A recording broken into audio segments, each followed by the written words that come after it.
Hello everyone, here's Maxa from Coinix. Coinix is a blockchain investment firm based in Hamburg, and we make it possible for everyone to have exposure to digital assets through publicly listed shares.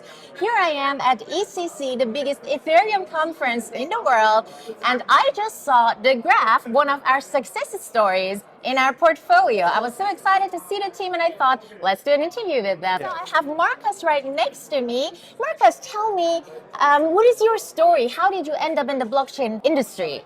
Well, this goes back many years. I started scripting Python in my free time and eventually found my way into really making that something I just did around the house. At the time, I was practicing as a doctor of physical therapy, actually. And so I was practicing for 8 years, enjoying my practice, and at the same time scripting. Found an internship at a small startup during the pandemic, and eventually just dove headfirst. And after working as a physical therapist for a decade, really found a comfort interacting with people and their pain points and being able to understand and then explain complex topics, regardless of the person that was listening. They could be very advanced in their understanding of blockchain or very beginner in their understanding. So being able to relate to people, being able to communicate to people, eventually I found myself as a developer relations professional. So yeah, it's been a journey to go from being a medical professional into a crypto world, but I feel like that's the environment we're in, being able to take people who are essentially people of the normie world, if you will, and bring them into this technological new frontier, and it's been a wonderful journey thus far. Amazing. Now, if you want to tell your grandmother about the graph, if you want to explain to her what exactly is the graph, what would you say? I would say the graph is responsible for pulling data and bringing that into the websites that we enjoy, and primarily that data that we're gathering is financial data. So anytime you're seeing financial data coming specifically from, if I was talking to my grandma, I would say from blockchain, and I would just leave it at that, from blockchain financial data, and bringing that to our internet, and we are able to use that information however we would like in our browsers. Yeah. So we usually say that the graph is the Google of the blockchain. I guess that's the easiest way to explain it to someone who is not really working with Web3. Now, tell me, is there anyone else in the market who's doing exactly what you're doing? Do you have any competitors? Yeah, there's a few other different competitors, and it's I think it's a healthy sign of the industry. We were the first DeFi summer. That was us really powering that time of blockchain and industry. Now we have competitors. It's validated the market and really shown that there's a demand for it. And we've shown that we can keep up, and not only keep up, but progress the market as well. So we have multiple products that have entered the market in the last 8 years we've been around, and that's been a really telling thing that not only we've been able to find success back then at DeFi Summer, but also continued success moving forward. Nice. Yeah, we've been following the progress of the graph since we invested, and we are very satisfied with the way that you're going forward. Now, can you tell me, when was the first moment that the idea of graph was born? I wasn't there. I was hired on after it was invented. Okay. I know Yaniv Tal was the leader in inventing the idea of the graph many years ago, as well as others.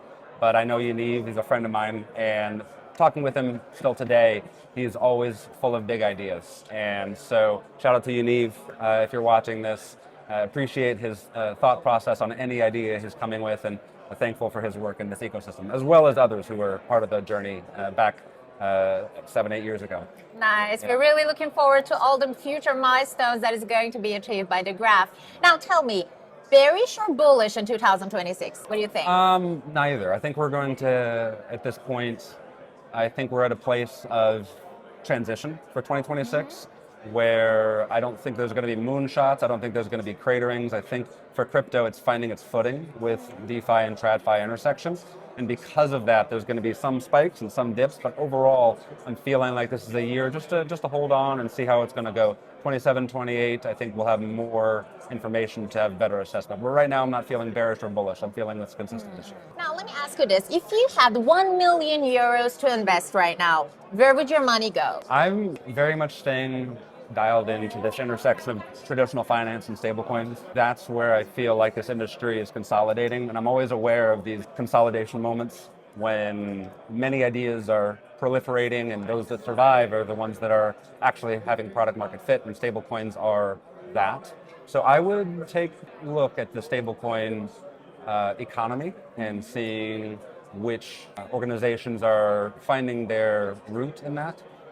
We are working very hard with a technology called AMP that's specific to that economy, and being able to support that at a compliance level, at a database level, that goes directly into stablecoins. And that's really where I think that's a smart play. So if I were investing $1 million, I would say, let's look at the stablecoin industry from the technological aspect, from the traditional finance aspect, and see where the companies that are having some forethought in that industry would be having a smart play. Yeah. Exactly, I totally agree. We have also launched a fund a few months ago, which is focused on stablecoins and DeFi activities on stablecoins, and we believe that this market has a lot to offer to investors. Glad we agree. Exactly. Now, tell me, which sector do you think is going to die out in the next 2 years in the crypto industry? I mean, it's already on its end throes. We saw the multi-chain world being really a huge factor just 2-3 years ago. L2 wars were everything, and now with Ethereum scalability really being solved, it's difficult to say these L2s are going to be the next thing. It's difficult to argue that at this point, just with the scalability and security being so good at Ethereum. So I'm seeing a few different L1s pop off. I'm seeing how Base wants to create their own L1, and that's just because of their market capture. They're able to achieve that. But for the most part, I don't see L2s really having a long-term foothold 5-10 years down the road with the skills of the engineers at the Ethereum blockchain, also with Solana having their own unique market in there. They were having these L1s that are hyper-specific to their use cases, and then there's Ethereum, and the L2s I don't really see having a place at this time in 5 to 10 years. So I would love to be proven wrong. I think L2s have a wonderful purpose, but I think they need to really consider how well they can identify themselves in the market and really have a brand that's unique from the market at this point, because just providing scalability at a cheaper rate is not an argument anymore. So I think the L2, we're seeing that downtrend occurring, and in a few years, I don't necessarily see L2s being a viable option unless they really do a good job at identifying themselves in the market. Exactly. I think many L2s will probably not make it. They will vanish after a few years. But if we only have a few projects that will really create value and move forward to the mass adoption, I think that's going to be enough for the blockchain industry. And if we want to choose one sector that is the next big thing, which one are you going to choose? We already mentioned stablecoins. I feel like that's a big one. And with traditional finance, that's the bridge. So I'm doubling down on a subset of that, which is compliance and auditing, where one thing that crypto has been very good at is being a wild west of exploration. And in doing so has created a bit of a messy kind of branding where there can be rugs, there can be big drops and big spikes in volatility. It's been difficult for banks to say this is where we want to go. And so one of those ways that confidence is to be gained is not only stablecoins, which provides some type of stability throughout the market, but then to also look into it as well auditing and be able to provide compliance trails and be able to provide lineage and data lineage. It's really important for banks to really have trust within this industry. So it's a subset of the stablecoin world, and I think that's really important to respect the compliance professionals in the banking institutions to say they not only need to have the stablecoin be proven and not be pegged, but to the point of we have that data, that have that lineage, we can actually stand up to regulations that are a part of every banking institution and have that be confident. That's only going to make this industry in crypto and traditional finance have a better long-term relationship. Yeah, you mentioned a very important thing, regulations, having a framework that we can use all around the world globally is very important. I think at the moment we have patchwork regulations, like in Europe and America have different regulations, and sometimes it's not really work. I hope that in the next few years we're gonna fix that. Many people have lost their hope in the crypto market. What makes you wanna stay in this market? What motivates you to still believe in the crypto market? I think what initially brought me in here was data sovereignty, identity, understanding that we have ownership of our data, and being able to actually take action on that. The challenge is there's always consolidation. And so I'm doing my very best to find that intersection where there still can be understanding of data sovereignty and privacy and being able to have permissionless action within this economy. Unfortunately, that is shrinking in this day and age. So I'm trying to find for myself personally, how can we keep that vision alive as this consolidation with traditional finance is coming in? So right now, I don't have a flag-carrying answer at this time. This is a transitional year for me personally, and I think for the industry as a whole. There's been a lot of gut checking of saying, what is crypto this year versus what it was last year, versus what it was the previous year.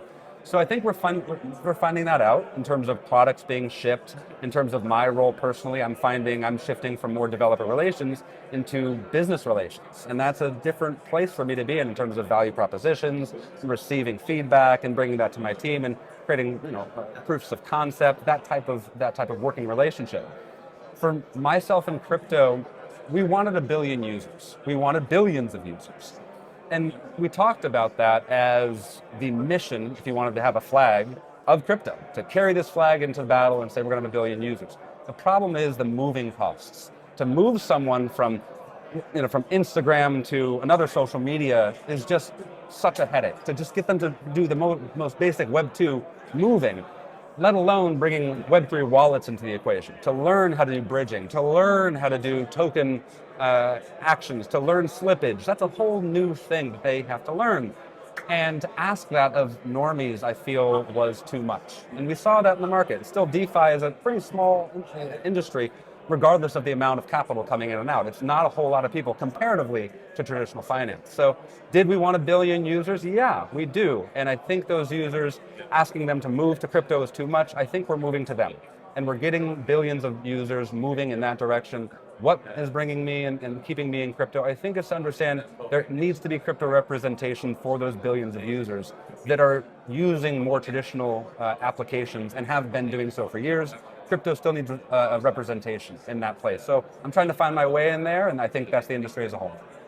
Perfect. Thank you so much for this interview. We're very excited for the next milestones that the graph is going to achieve, and have a great day. Thank you so much.